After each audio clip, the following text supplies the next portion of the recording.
urged House Republicans to vote in favor of this Epstein release bill they're going to vote on tomorrow. I just want to be super clear on your position. Do you want to... Thomas Massie also warned about this, and I believe him. He said that the reason why he's like now on board with releasing the files is because he commanded the DOJ to conduct an investigation. Part of the reason why Donald Trump asked for a DOJ investigation is because he wants to do some sort of partisan posturing here to be like, oh, it's the Democrats who are also involved in this, yada, yada, yada. We have nothing to do with Epstein. The Democrats do.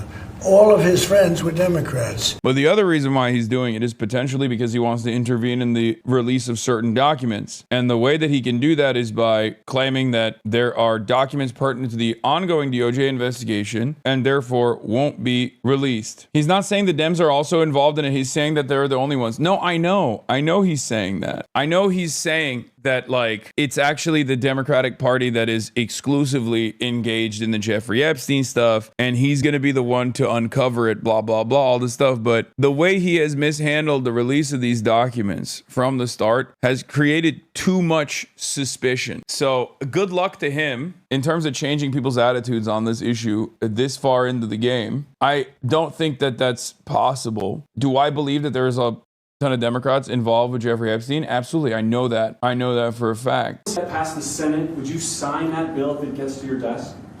I do want to... here's what I want. We have nothing to do with Epstein. The Democrats do. All of his friends were Democrats. You look at this Reid Hoffman, you look at Larry Summers, Bill Clinton, they went to his island all the time, and many others. They're all Democrats. All I want is for people to recognize a great job that I've done on pricing, on affordability, because we brought prices way down, but they're going way lower. On energy. I think the plan is to say they can't release the files because of active investigation. Yes, that is the plan. Yes. He wants to change the discourse around these files by being like, it's the Democrats exclusively that are pro Jeffrey Epstein, all this stuff. But then also he wants to stop the release of all these files because there's an active investigation going on. Sorry, now is not the time. Yeah, he used the same excuse for not releasing his taxes as well. Trump last night making his new position clear. House Republicans should vote to release the Epstein files because we have nothing to hide, and it's time to move on from this Democrat hoax. It comes ahead of tomorrow's expected vote in the House on a bill that could force the release of all of the Justice Department's files on Epstein. The lead Republican co-sponsor of the bill says more than 100 Republicans may support it. And you will have voted to protect pedophiles if you don't vote to release these files. The record of this vote will last longer than Donald Trump's presidency. Trump this weekend attacking his former ally,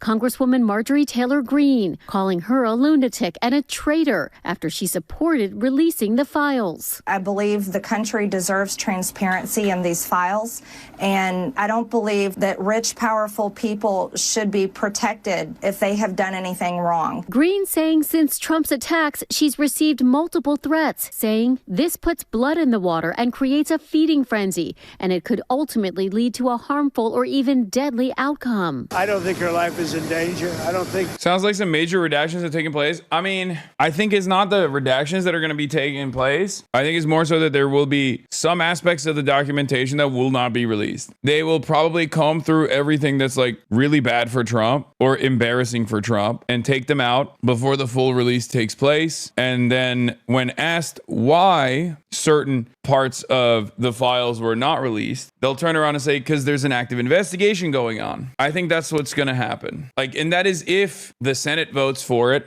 And then that is if Trump votes for it. Because remember, that's also another part of the story, because it's going to be voted on in the House and then it's going to be voted on in the Senate. And then Donald Trump is going to have to sign it. Let's say all of that takes place. I do think that if all of that were to take place, it would still have to have a significant amount of redactions. I just don't think that Donald Trump is going to let this information come out. Even if the House passes the bill to release the files, it still needs to pass the Senate, where its fate has been unclear. It would then head to President Trump's desk for his signature.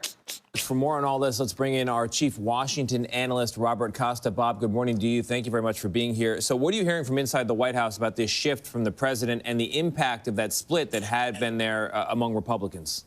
Good morning. In short, so many of my sources close to President Trump, they say the president wants to move on. He's frustrated by all of this. He knows there's a clamor in many parts. This is way worse than Watergate. This is a systematic conspiratorial cover-up. I don't know how to explain this to you at this point, but there's a Watergate that takes place in this administration pretty much twice a day. Watergate only matters if we have competent institutions and confidence in said institutions. Watergate only happens in a country that has a media infrastructure that still believes that like politicians are supposed to operate a certain way, a public that is demanding accountability from their politicians, and a capacity to be shocked. Politicians that also are invested in abiding by norms and rules and standards. Just like you can only blackmail someone who has a sense of shame, and you can't blackmail someone who has all of their dirty laundry out in the open and is shameless about it. Pete Hegseth comes to mind. You can't do a Watergate style situation in an administration that does Watergate every day, sometimes twice a day, and has completely bricked the little fabric, the pieces of fabric that have held American society and American governance together. The president cut Switzerland's tariffs after Rolex's CEO gave him a priceless gold clock. That is not even remotely near the top news story of the day. During the Watergate era, that would have been it. That would have been a impeachment. That would have immediately called into question the mental acuity of the president, brought up on corruption charges. It's just not even a thing. At the same time, he feels Republicans should be talking more about the economy, more about his record, more about what he's doing